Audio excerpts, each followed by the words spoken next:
नमस्कार, मैं हूं प्रभाकर मिश्रा। कोर्ट कचहरी और कानून से जुड़ी खबरें बताता हूं। Punjab and Haryana high court ने आदेश दिया था हरियाणा सरकार को कि शंभू बॉर्डर खोल दिया जाए, क्योंकि किसानों को रोकने के लिए, प्रदर्शनकारी किसानों को रोकने के लिए हरियाणा सरकार ने शंभू बॉर्डर पर ब्लॉकेड कर रखा है, रास्ता बंद कर रखा है। हरियाणा सरकार सुप्रीम कोर्ट आ गई।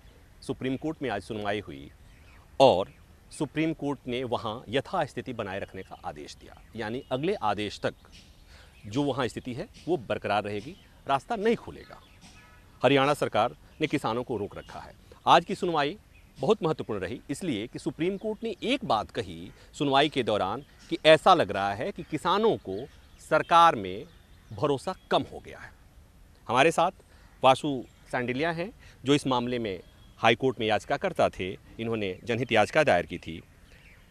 आज की सुनवाई में क्या महत्वपूर्ण बातें हुई? जी, आज की सुनवाई में जो हरियाणा सरकार द्वारा हाई कोर्ट के आदेशों को चैलेंज किया गया था, उसको लेकर कहीं ना कहीं सुप्रीम कोर्ट ने किसानों का पक्ष लिया। किसानों, ये आपके लिए बहुत बड़ी बात है। सुप्रीम कोर्ट आपका साथ दे रहा है, आप किसी को परेशान कर अपनी मांग ना मनवाएं। और सुप्रीम कोर्ट ने आज खुद इस मामले में हस्तक्षेप कर एक कमेटी बनाने के आदेश दिए, जिसमें इंडिपेंडेंट लोग रहेंगे, क्योंकि किसान संगठनों को सरकारों पर विश्वास नहीं है, तभी वो बॉर्डर पर बैठे हैं अपनी मांग मनवाने के लिए। तो अच्छी बात है, आज सुप्रीम कोर्ट ने इसमें कमेटी का गठन किया और सुझाव मांगे हरियाणा से, पंजाब से, यूनियन से, और कहीं ना कहीं हम वकील भी इस मामले में सुझाव देंगे जो याचिकाकर्ता थे कि किन किन लोगों को इसमें पार्टी बनाया जाए और याचिकाकर्ताओं को भी इसमें पार्टी बनाया जाए, क्योंकि हम भी किसान हित की बात करते हैं। जनहित की बात के साथ साथ हम किसानों के साथ हैं। किसानों, आपके लिए वासु रंजन सांडिलिया का खून का कतरा कतरा कुर्बान है। किसानों, किसी को परेशान कर अपनी मांग मनवाना न्याय संगत नहीं है। तो सुप्रीम कोर्ट ने आज एक तो कमेटी गठन कर रही मिश्रा जी, दूसरी सुप्रीम कोर्ट ने कहा कि अगर आप शंभू बॉर्डर को खोल दीजिए, एक्सपेरिमेंटल बेसिस पे हाई कोर्ट ने इसको खोलने के ऑर्डर दिए थे, तो आप इसको खोल दीजिए। जो आपके जो पोकलेन हैं, जो आपको लगता है कि वेपन, ऐसे व्हीकल हैं जिस पे वेपन लगे हुए हैं, कुछ ऐसे खतरनाक जो वेपन इन्होंने व्हीकल बनाए हैं, तो वो वैसे तो हरियाणा पंजाब में ऐसे चलते हैं, किसान बनाते हैं, पर उन्होंने कहा कि इसको प्रोहिबिट कर दीजिए, शंभू बॉर्डर खोल दीजिए, वहाँ पर अपनी पुलिस डिप्लॉय कर दीजिए, आर्मी डिप्लॉय कर दीजिए, ताकि वो आगे जो व्हीकल आगे जा पाएँ, ताकि आम लोगों को तो कम से कम दिक्कत ना हो ना। पर कहीं ना कहीं फिर यूनियन ने और हरियाणा सरकार ने यही कहा कि लॉ एंड ऑर्डर की स्थिति खराब हो जाएगी। तो हमने सरकार से पूछा कि कब तक लॉ एंड ऑर्डर की स्थिति खराब रहेगी, क्या आप बता सकते हैं? कोई स्पेसिफिक टाइम है क्या? सिंगू बॉर्डर की तरह 1.5 साल हमारा शंभू बॉर्डर भी बंद रहेगा? अंबाला का जो व्यापारी है वो भुखमरी की कगार पर आ गया है। अंबाला का जो 60%, अंबाला की सबसे बड़ी कपड़ा मार्केट, उसका जो 60% लोग हैं वहाँ पे बेरोजगार हो चुके हैं। अंबाला में रोटी से मोहताज हो गया। रेडी फड़ी वालों के पास कोई वहाँ पे पैसा नहीं है, रोज जो 500-1000 रुपये कमाई करते थे, क्योंकि शंभू पंजाब से बहुत लोग हमारे हरियाणा की तरफ अंबाला में शॉपिंग, कपड़ा लेने के लिए और अन्य अपना व्यापार चलाने के लिए आते थे, पर वह तमाम लोगों में त्राहिमाम बचा हुआ है। अंबाला की कोई सुनवाई नहीं हो रही। मैंने सरकार से पूछा कि क्या आप इनको कंपनसेट करेंगे, इन लोगों को जो पहले कोरोना की मार, उसके बाद अंबाला में बाढ़ की मार, अब तीसरी ये 5 महीने से बॉर्डर। सबसे ज़्यादा अफेक्ट मिश्रा जी शंभू बॉर्डर से अंबाला शहर हो रहा है, अंबाला सिटी और अंबाला कैंट। और दिल्ली से लेकर जम्मू कश्मीर का व्यापारी तो यहाँ पे हो ही रहा है परेशान, क्योंकि दिल्ली से लेकर NH-44 लाइफ लाइन बोला जाता है जिसको, वही बंद पड़ा है और यहाँ से व्यापारियों का बड़ा नुकसान हो रहा है। हरियाणा सरकार और पंजाब सरकार का इतना बड़ा नुकसान हो रहा है, 2 घंटे का रूट डाइवर्ट कर इनको अपना बसेस को लेके जाना पड़ता है और कितना पेट्रोल डीजल लग रहा है। तो इन तमाम, और आज हमने सबसे बड़ी फुटेज दिखाई सुप्रीम कोर्ट को कि एक अल्टरनेट रूट की बात कही गई हरियाणा सरकार द्वारा कि अल्टरनेट रूट हैं। वो अल्टरनेट रूट क्या है दिखाएगी। घग्गर नदी के ऊपर पाइप्स लगाए गए हैं, उस पर मिट्टी गिरी गई है, जिस पर मौत के मुंह में आकर लोग अंबाला आ रहे हैं। कौन चाहेगा 2 घंटे घूम कर आए? 5 मिनट अच्छे या 2 घंटे अच्छे? हर व्यक्ति यही समझता है कि मेरा टाइम बच जाए, पर इन तमाम चीज़ों को सरकार नहीं सुन रही। सरकार लॉ एंड ऑर्डर पर टिकी हुई है कि लॉ एंड ऑर्डर खराब हो जाएगा।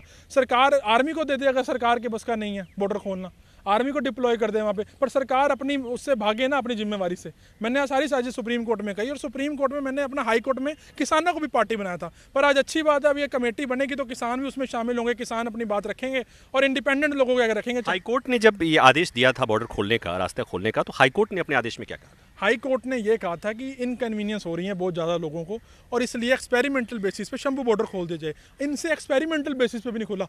इन्होंने चंडीगढ़ भी बंद किया था, जब ये हुआ मेन, जब 13 फरवरी को इन्होंने चंडीगढ़ का जो मेन हाईवे वो भी बंद किया था, वो 10 दिन बाद खोल दिया।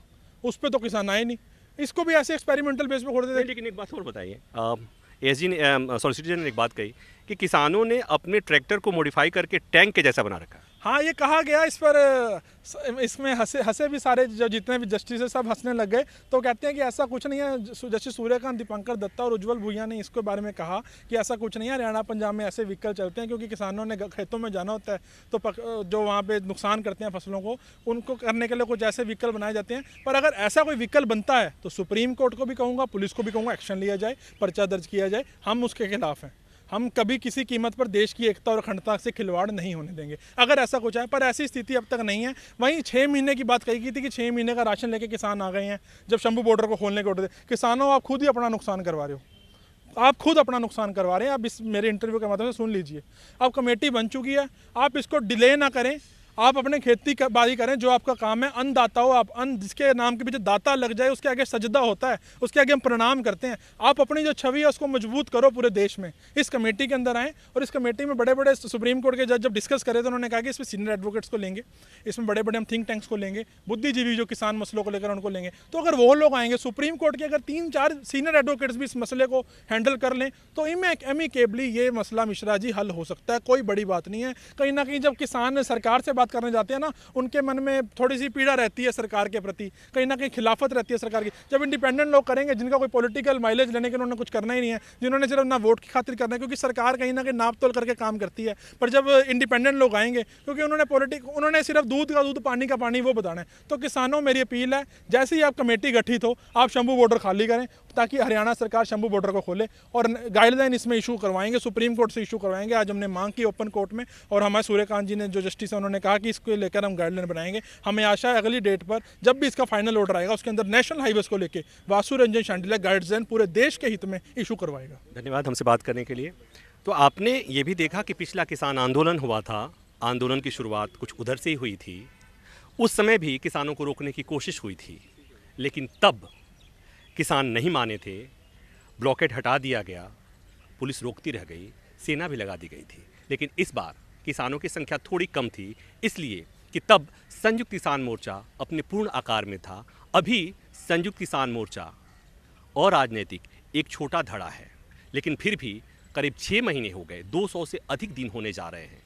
अब तक वो किसान वहाँ बैठे हैं और चूँकि जस्टिस सूर्यकांत हरियाणा से हैं, वो समझते हैं उस बॉर्डर के बंद होने का मतलब क्या है, मायने क्या है, वहाँ के लोगों को कितनी दिक्कतें हो रही होंगी। और इसीलिए उन्होंने इस मसले को के समाधान के लिए कमेटी बनाने का सुझाव दिया है। उम्मीद है ये जानकारी आपको पसंद आई होगी।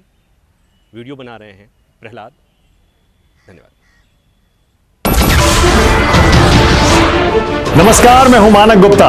अगर आपको हमारा ये वीडियो पसंद आया हो तो इसे लाइक और शेयर जरूर करें और हाँ, हमें सब्सक्राइब और फॉलो करना ना भूलें ताकि आप देश और दुनिया की कोई खबर मिस ना करें। तो जुड़े रहिए हमारे साथ और देखते रहिए न्यूज़ 24।